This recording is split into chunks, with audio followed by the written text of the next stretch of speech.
Hi, this is Eric with Kansas City Bot Combat, and I'm here to talk about the design iterations and history for Llama, my front hinged 1-pound combat robot. This was built for my daughter for our second event that we went to about 3 years ago. It was originally designed to be more of a tank because my daughter at the time was 9 or 10 and her driving skills weren't very good. So I figured build it as strong and robust as possible so that she'll be able to make it through an event and have a lot of fun and not come home in many pieces. The original design was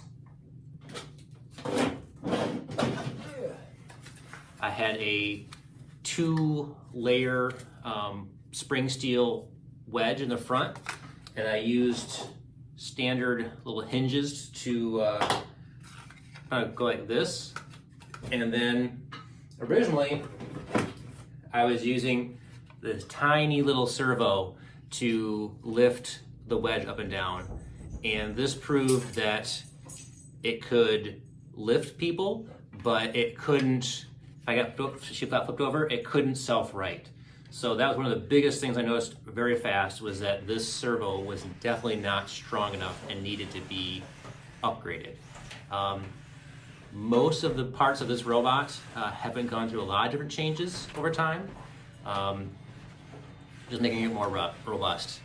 So basically, in addition to the 2 layers of spring steel on the front wedge, I also had spring steel on the bottom, and I had a spring steel bent around the back so that everything was encapsulated by spring steel, and I was hoping that that would prevent a lot of damage. As you can see from a lot of these wedges, whenever she went against a horizontal spinner, they just chewed up the front edge of that wedge, but the robot itself didn't really sustain a whole lot. So have a lot of these where they're just kind of chewed up, but they did their job. So very quickly I realized that I had to go to a larger servo, so I went to a 25 kilogram servo, and that was more than enough power to be able to lift an opponent as well as flip himself back over. And because this thing was larger, I actually had to make the whole robot just a little bit longer, and then I actually had it stick to the bottom to allow for a little bit more room to close, because I wanted to basically be as sharp of a wedge as possible. But I still had that spring steel underneath, so it wasn't really an issue. That worked really well, but I kind of got tired of the spring steel.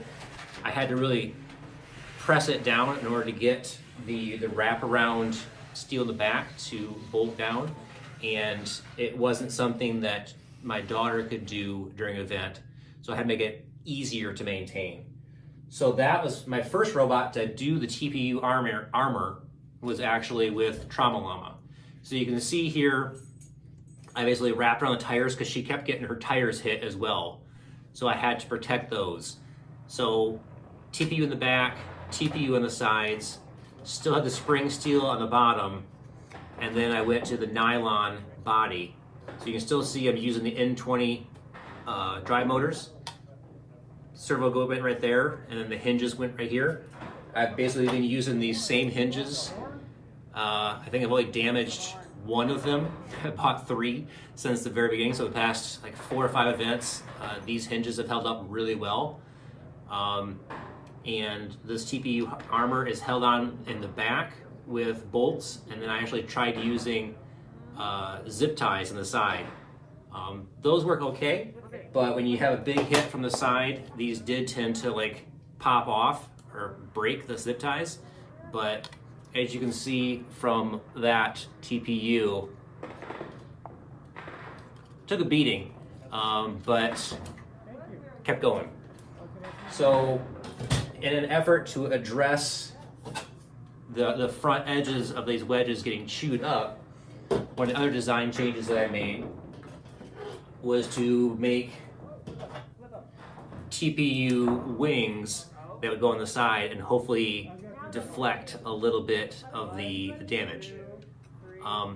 That worked, but as you can see, there's still a lot of damage to that front wedge. And unfortunately, my daughter fought me with a vertical spinner with Wackoderm, and I'm pretty sure I did all this damage with a vertical spinner. So while these wings prevented damage from horizontal spinners, it didn't protect her against me. So that is why I am now to this current version of Trauma Llama. I actually went with a steel wedge and made it a lot wider. So you can see with this design, it was longer and narrower, where this is definitely a wide boy. The idea behind this is it was difficult to keep this turn toward opponents because they could spin a lot faster. So hopefully with a wider base, they'll be able to turn and keep pointed at the opponent easier. And the steel wedge will hopefully deflect blows instead of just ripping. And because it's wider, it'll be easier to push an opponent. I still have a spring steel back on that, partly for looks to add the Trauma Llama helmet on there, but also to kind of, I didn't want robots to kind of drive right over top and cut into things.